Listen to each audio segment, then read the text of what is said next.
nas nossas melhores vibrações. Boa tarde, meus amigos, minhas amigas. Vamos dar continuidade. Obrigado, Adão, pelo preparo. É sempre importante ouvir uma palavra firme de alerta. E vamos falar do Evangelho, especificamente hoje, de um alerta que não vem só da época de Jesus, mas é anterior a de Jesus, que é sobre os falsos profetas. Jesus, em vários momentos, ele alerta sobre os falsos profetas, mas essa questão já era uma questão era anterior a ele, desde a época dos grandes profetas na sociedade, na civilização hebraica, que já lidavam-se com essa questão. No Antigo Testamento já haviam também várias menções a esse problema. A falsidade das mensagens, a falsidade dos profetas. É curioso a gente fazer uma introdução a essa questão para a gente se posicionar hoje, nos dias atuais, sobre como estamos com relação a esse velho problema. Primeiro que os falsos profetas, eles tiveram sempre o mesmo intuito em todas as épocas da humanidade. Desviar o homem do seu caminho, ou desviá-lo no sentido, às vezes mal intencionados, de simplesmente por atrapalhar a trajetória dos homens, ou pela própria vaidade.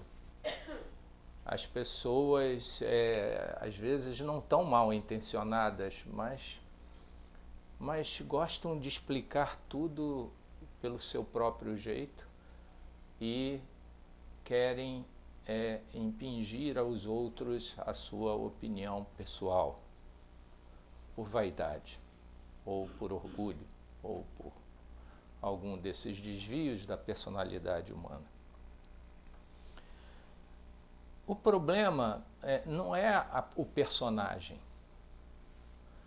O personagem falso, profeta, ele tem vida curta na história, na nossa história. O problema é o estrago que fica da sua ideia projetada na sociedade humana, na civilização humana. As ideias, elas germinam nos homens e, às vezes, levam séculos, às vezes até milênios, para serem reparadas no seu equívoco. Isso que é uma coisa séria. Não o profeta em si, mas as consequências das suas ações, às vezes, em nós. Isso existia no judaísmo, existe em todas as demais filosofias ou religiões, né, na própria ciência. São criações que são baseadas em equívocos. E essa é uma reflexão importante e atual. Outro dia, eu estava fazendo um culto com um colega espírita, e nós abrimos ao acaso o capítulo 23 do livro do Evangelho, que é muito importante, e eu recomendo depois a leitura daqueles que se interessarem, é o capítulo 23, Estranha Moral, onde Kardec colocou tudo aquilo que é motivo de debate, discussão, né, dissensões entre os cristãos sobre coisas que o Cristo falou que causam uma polêmica porque é de difícil interpretação, né? Como ele fala, odiar, tem uns capítulos aqui, os itens desse capítulo: odiar pai e mãe, abandonar mãe, pai, mãe e filho, deixai aos mortos o cuidado de enterrar os mortos, e o último, que foi o objetivo do nosso culto, que é não vir trazer a paz, mas a divisão, né? Esse trecho do Evangelho, que é os itens 9 a 18, né, que eu estou usando apenas como introdução, mostra a importância do estudo sério sobre a mensagem de Jesus, porque senão uma interpretação precipitada ou equivocada, né, o que faz é chancelar e referendar, né, o divisionismo, a disjunção, a separação, e as pessoas se aproveitam dessas interpretações e, com o seu jeito próprio de interpretar, influenciam outras pessoas a respeito dessa questão. E nós fizemos uma reflexão. Esse culto levou 3 horas, eu e esse meu amigo. A gente estava num fim de semana e não estávamos com nenhuma pressa, e lemos e ficamos analisando realmente como Kardec foi muito feliz. Isso não é uma mensagem de um espírito, é todo ele analisado por Kardec. E Kardec mostra como, de fato, Jesus vem incomodar o poder temporal e realmente dividia a sociedade, porque ele veio mexer com interesses seculares, e enquanto, já fazendo uma super síntese, porque não é esse o tema nosso, mas apenas para ilustrar a importância do estudo sério do Evangelho, e agora à luz da doutrina espírita, que realmente um turbo intelectual na mensagem do Cristo, né? Enquanto a mensagem do Cristo não tiver estabelecida, haverá divisão e não haverá paz. E a gente vê que, de fato, a nossa sociedade ainda está, né, coletivamente. Tiveram os espíritos que encarnaram, tomaram consciência da mensagem cristã, fizeram o seu trabalho íntimo, né, de reformulação de seus erros, de seus equívocos, né, fizeram a construção de um saber viver à luz do roteiro evangélico do Cristo e seguiram. Adão acabou de dar o exemplo de Dr. Bezerra, é um dos que realmente, podemos dizer, um dos trabalhadores fiéis ao Cristo, porque compreenderam a mensagem do Cristo. Mas é muito complexo o nosso desenvolvimento, a nossa reforma, no sentido de deixar que a influência, a ascendência em nós dos poderes temporais hoje muito do poder econômico, do poder, enfim, de todos os poderes que não sejam o poder das leis naturais sobre as nossas atitudes. Enquanto a gente não consegue fazer essa reforma, né, enquanto não frutifica em nós o Evangelho do Cristo, nós ficamos divididos. Irmãos conflitam com irmãos, com pais e mães, e, enfim. Há divisão nas famílias, há divisão nos centros religiosos, nos locais, nas nações, em todo lugar. Há uma resistência muito grande do homem, de uma forma geral, em mudar. E há uma interferência muito grande da ignorância, da cegueira, principalmente no cristianismo. Principalmente dentro do cristianismo. E isso é fácil de ser entendido porque a mensagem cristã, ela não é a única mensagem de sabedoria que traz um roteiro, não é a única, mas ela é a mais poderosa porque ela trouxe o espírito mais próximo de Deus, né, para trazer uma mensagem, e não pretendia que essa mensagem fosse, né, limitada a uma religião.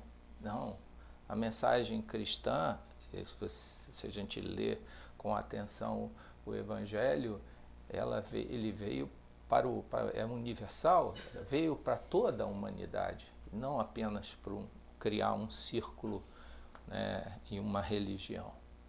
Ela é libertadora do homem.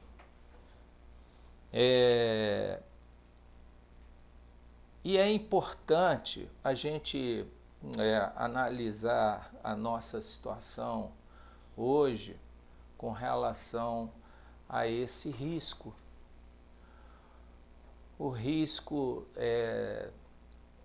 da influência, e para o espírita que tem à sua disposição ferramentas intelectuais, né, poderosíssimas, e é por isso que há uma dificuldade muito grande dentro do movimento espírita, porque sofre um assédio muito grande, não só entre os encarnados, como os desencarnados, os espíritos desencarnados. Os falsos profetas, na mensagem desse capítulo, eles existem no mundo dos homens e no mundo dos espíritos. E é muito importante para nós entender como neutralizar os equívocos da mensagem cristã e espírita cristã entre os encarnados e os desencarnados, a influência dos espíritos desencarnados na nossa vida. Nós temos ferramentas assim fantásticas. Por exemplo, no caso da influência dos espíritos em nossas vidas, a doutrina espírita tem um roteiro para a gente entender como se preservar dessas interferências que são nocivas ao nosso desenvolvimento. É importante a gente ter esse conhecimento. Não basta ter a informação. Não basta ter a informação, né? Por isso que nós, espíritas, estudamos informações ou ideias. Porque as informações só, elas são muito limitadas para o nosso desenvolvimento. E esse é um risco muito grande hoje, porque há hoje uma tecnologização, eu inventei um nome, esse nome não existe, tecnologização da vida. Tudo está automatizado, tudo está na tecnologia TI, a tecnologia da informação, e as pessoas estão exacerbando o valor, né, dessa tecnologia. O mundo hoje está todo tecnologizado. E as pessoas, desculpe, mas não existe essa palavra, eu acho que não existe. Mas era o termo que precisava para vocês entenderem. Está tudo sendo, né, voltando. Semana que vem tem um encontro em São Paulo do IoT, que é mundial isso, Internet of Things, que trata de vários assuntos e eu fui, inclusive, se vocês entrarem no programa, vocês vão ver o meu nome está lá para fazer uma palestra, mas depois que eu vi qual era o intuito, eu saí, declinei, mas meu nome ainda está lá. Porque era uma distorção dentro da minha área profissional, era uma distorção do entendimento, porque é uma exacerbação da TI como meio para resolver questões, desmerecendo princípios que são fundamentais da engenharia. Eu sou engenheiro. Então, eu falei, não, essa não é a mensagem que eu quero dar, é a mensagem que eu quero, inclusive, combater. Porque estão automatizando tudo. Daqui a pouco o engenheiro vai ser substituído pelo computador e acham que vão resolver, mas não vão, porque tanto a engenharia quanto o conhecimento sobre a vida, como a mensagem do Cristo, elas dependem de um trabalho humano. Humano, porque a informação, ela leva ao que a gente chama do conhecimento. O conhecimento, no caso da mensagem do Cristo, é o conhecimento de todo o roteiro que o Cristo colocou, que é um roteiro de luz para as nossas vidas. É um roteiro de reforma, é um roteiro de trabalho que a gente precisa de reformular o nosso conhecimento sobre o que é viver. Mas esse conhecimento das leis naturais, que a gente pode estudar na terceira parte do Livro dos Espíritos, que são as leis naturais, são conhecimento, esse aqui é um conhecimento fragmentado. Na medida que você transforma os fragmentos de conhecimento, né, a longuíssimo prazo, nós adquirimos aí, depois dessa fase, a sabedoria. A sabedoria está além do conhecimento, porque o conhecimento ele é limitado. E num processo de associações de conhecimentos, porque as leis naturais elas são assim super fragmentadas nos vários setores. Na ciência, são várias ciências. E como é que você vai saber tudo? Como é que você vai saber como é que toda a criação foi estruturada? Como é que nós vamos nos inserir dentro dessa criação? Porque nós não estamos fora da criação. O homem e o cientista hoje está descobrindo, nessa virada do século XX para o século XXI, que ele tem que fazer uma ciência com consciência de que ele faz parte do modelo da criação. E não apenas ficar à parte e tratar a ciência como se fosse algo que ele tivesse fora do contexto da ciência. Não, nós estamos dentro do contexto da ciência. Só que é preciso fazer um trabalho que é um trabalho de longuíssimo prazo, que é o trabalho dos séculos. Né? Leon Denis fala que isso não é o trabalho de uma vida, é o trabalho de todas as nossas vidas, o conhecer, o saber viver. E Blaise Pascal, que é um dos espíritos que participou da doutrina espírita, ele tem uma frase que está no livro dele, não ele como espírita, mas quando ele estava encarnado aqui, como Blaise Pascal, ele fala assim: é impossível conhecer o todo sem conhecer as partes, assim como é impossível conhecer as partes sem conhecer o todo. É uma crítica do pensamento complexo a essa forma especializada de pensar. Exemplo, medicina de hoje. As pessoas tratam no especialista. Minha mãe, que desencarnou há uns 2, 3 anos atrás, ela já estava com a saúde muito frágil e coisa e tal. Eu e meus irmãos falaram assim: pô, agora não dá mais para levar ela, porque ela está com tantos problemas que a gente já não sabia levar para o pneumologista, para o cardiologista, para o clínico, para isso, para aquilo outro e coisa e tal. Eu falei: pô, está na hora de levar ela para o geriatra. Então a gente passou a botar ela só no geriatra. Já está 90 e poucos anos, com a saúde frágil, complicada. Por quê? Porque a medicina se compartimentou nas especialidades. Nós estamos precisando de fazer um caminho de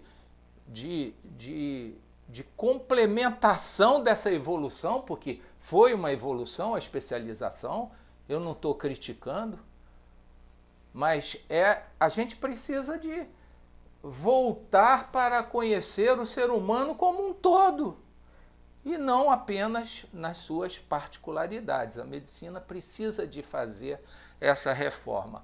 Assim como todos os outros conhecimentos nossos. Na engenharia é a mesma coisa, a educação é a mesma coisa, enfim.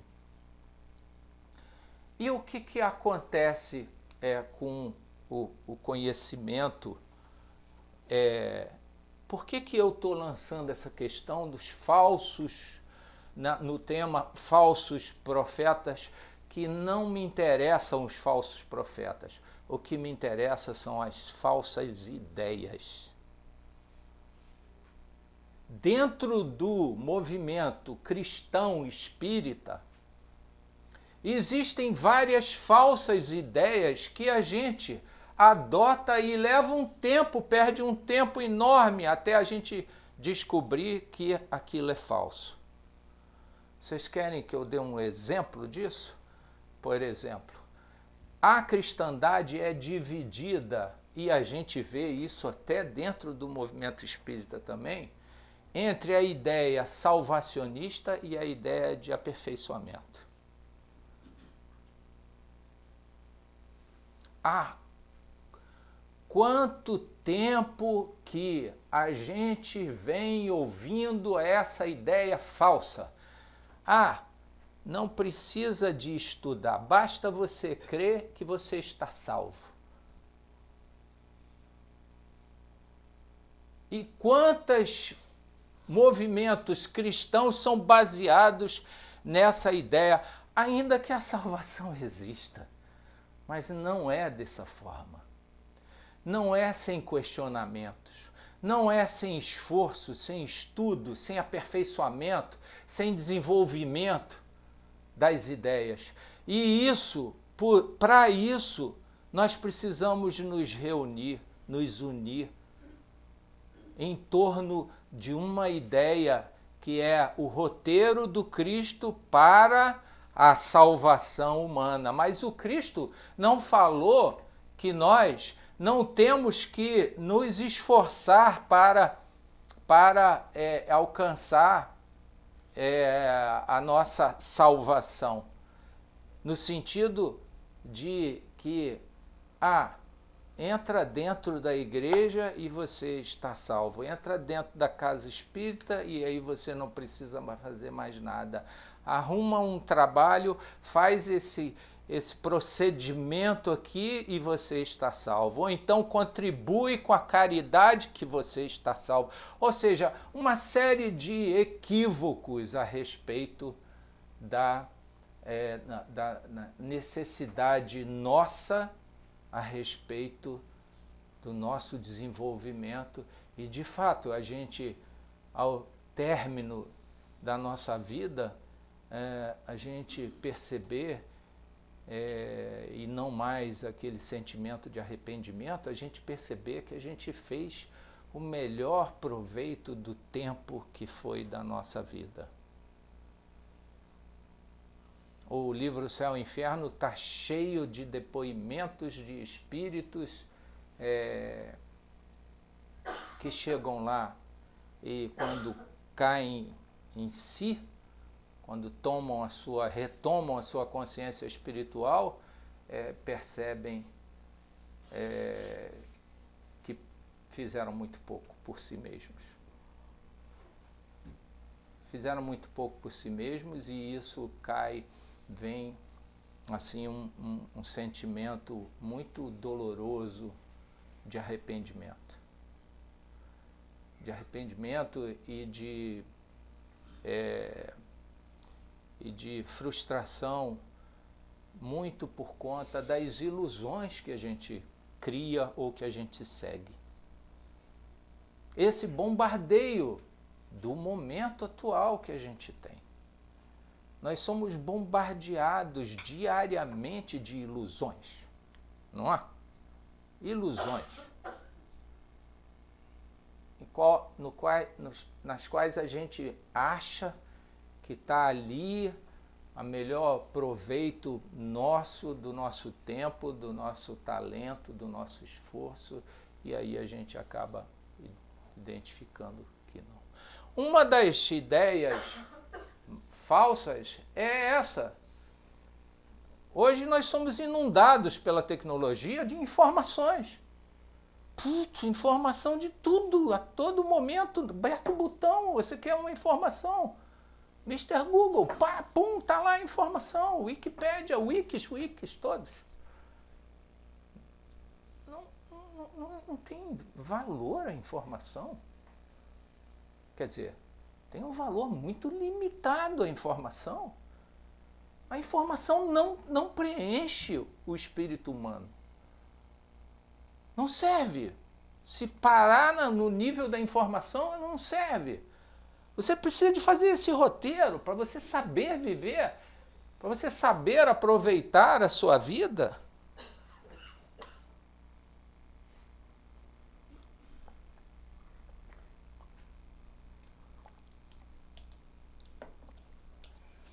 A doutrina espírita, ela foi planejada para a nossa época, porque ela não se fundamenta num profeta ainda, olha só, ainda que tenha tido um codificador, que foi Kardec, que foi um espírito evoluído, porque para fazer a obra que ele fez, não podia ser qualquer espírito. Um espírito evoluído. Mas ele recusa totalmente, tanto que ele usou um pseudônimo para não assumir a autoria daquele conteúdo de informações que é a doutrina espírita. Ele, inclusive, descreve todo o contexto, e a quem quiser ver um texto, quiser se informar sobre o contexto da doutrina espírita, leia O Caráter da Revelação Espírita, na introdução da Gênese, livro de Kardec, que coloca exatamente o que é o Espiritismo. O Espiritismo não é uma opinião pessoal de Kardec ou de um espírito evoluído. Existe uma coisa dentro da doutrina espírita, um contexto de surgimento da doutrina espírita e de manutenção dela até hoje, 160 anos depois. É que ela é impessoal. Você não pode... ela surgiu em vários pontos, saiu da Europa, veio para o Brasil, continua no mundo inteiro.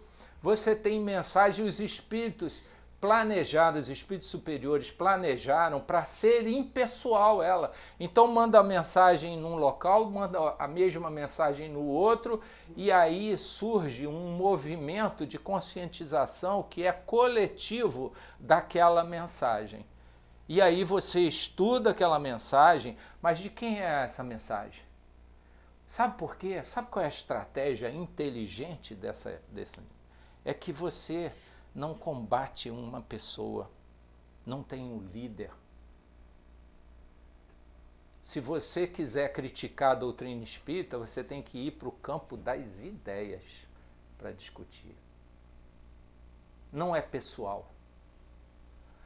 Tanto que Kardec, em vários livros, e os próprios espíritos em mensagens, em vários pontos da codificação, ele coloca que o que deve ser considerado doutrina espírita é só aquilo que passa pelo crivo da generalidade e da concordância em várias mensagens. A gente deveria de aprender com essa estratégia inteligente e usar em benefício próprio. Como? Você recebeu uma mensagem? Ok. Aí a mensagem... a mensagem do Dr. Bezerra. Desconfia. Lê a mensagem. Estuda a mensagem. Pede a opinião de alguém de confiança para interpretar a mensagem. É assim que o espírita tem que agir. O espírita não pode considerar, e se ele for médio, ele tem que se expor e não tratar aquelas mensagens como sendo um privilégio dele, como sendo a verdade. Isso é um pouco complexo, porque nós temos essa cultura entranhada em nós da questão, toda a nossa cultura ocidental é baseada nos heróis, nos super-heróis, nos salvadores da pátria. Então a gente acha que a solução para os nossos problemas vão estar particularizado ou personificado em fulano, em beltrano, em ciclano. E não é isso. Nós vamos ter que fazer o nosso dever de casa. A ferramenta está aí. As ferramentas estão aí. A gente precisa de neutralizar as interferências e tudo que for mensagem que não nos levar a um bom fruto, fala Jesus, conhece-se uma árvore pelos bons frutos, pelo seu fruto. E as mensagens e as ideias também. Então, às vezes, agora é preciso aplicar a inteligência, né, a razão, como falam os espíritos, e analisar tudo, absolutamente tudo. Porque às vezes vem aquelas uvas doces na mensagem e apenas um detalhe, que é aquele detalhe que vai nos desviar do caminho. Então, as mensagens espíritas são em todo... Tem um roteiro no Livro dos Médiuns sobre como analisar mensagens. Isso que eu estou falando, eu estou repetindo o que Kardec fala que tem que ser feito. Não é a ideia do Ricardo isso. Eu estou repetindo a recomendação de Kardec. Quando vem aquelas mensagens que vêm nomes como Dr. Bezerra, como, né, Santo Agostinho, é essas mesmas que você tem que usar do rigor da sua razão e pedindo opiniões, porque o espírita não deve andar sozinho. Por isso existem as casas espíritas, por isso existe dentro das casas espíritas a possibilidade do estudo coletivo, porque sozinho é mais difícil.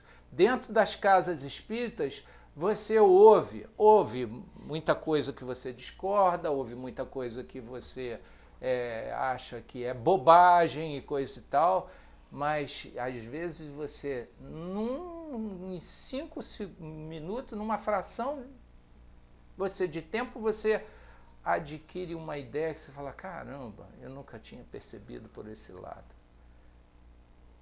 E é exatamente o estudo conjunto que faz essa trajetória aqui. É difícil fazer essa trajetória do conhecimento e da sabedoria sozinho.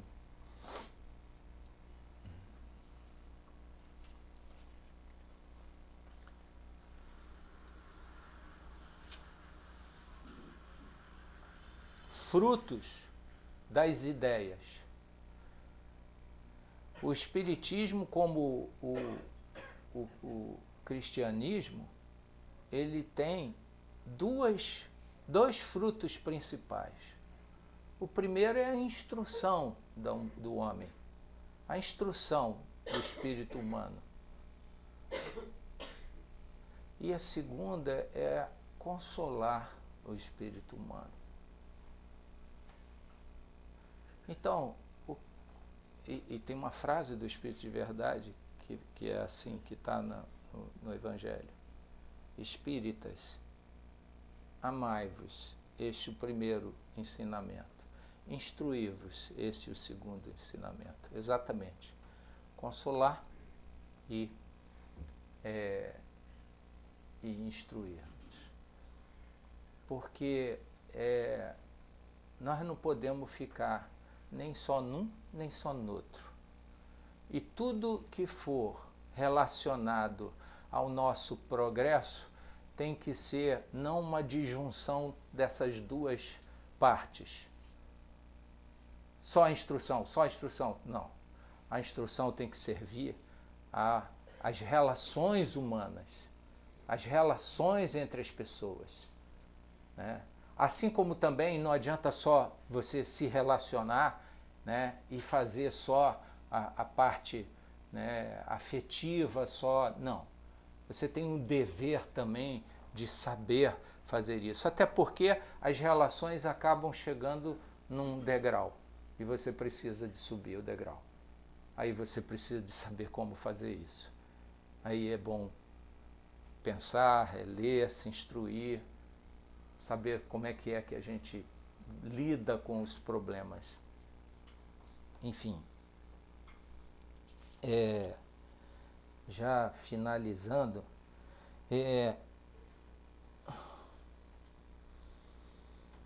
para reforçar essa finalização, o que nos vai fazer saber como lidar com os equívocos, o bombardeio de equívocos que a gente sofre diariamente, né? É a gente se acionar um mecanismo nosso de convivência em sociedade, em família, dentro das casas espíritas, de sentimento fraterno, até para aqueles que estejam mal intencionados ou aqueles que estejam vaidosamente querendo impor a sua opinião pessoal, né? O sentimento fraterno, porque é exatamente isso que faz a divisão. Uma vez eu vi uma mensagem que eu recebi da fundadora dessa casa, foi uma mensagem pessoal, e ela, conhecendo esse meu espírito polêmico, ela falou: Ricardo, a mensagem para você é só: evite a todo custo de polemizar. Porque às vezes a gente tem, não que seja errado polemizar, mas é porque as mensagens, elas são individualizadas. Às vezes aquele é o calcanhar de Aquiles nosso. E atrapalha a gente de desenvolver outras questões. E é exatamente nesse calcanhar de Aquiles que os falsos profetas, principalmente os da erraticidade, aqueles espíritos que querem dificultar por algum motivo, às vezes até na boa fé, mas naquela intenção, naquela vaidade, naquele orgulho, né? Eles querem desviar você do caminho que você deveria de estar trilhando. Olha, é um tema atual, esse tema, o tema dos equívocos e das interferências. A gente deveria de estar atento, alerta e se apegando a todos os instrumentos que o cristianismo e o espiritismo têm para nos ajudar e nos auxiliar a que a gente não perca mais tempo. Uma boa noite a todos.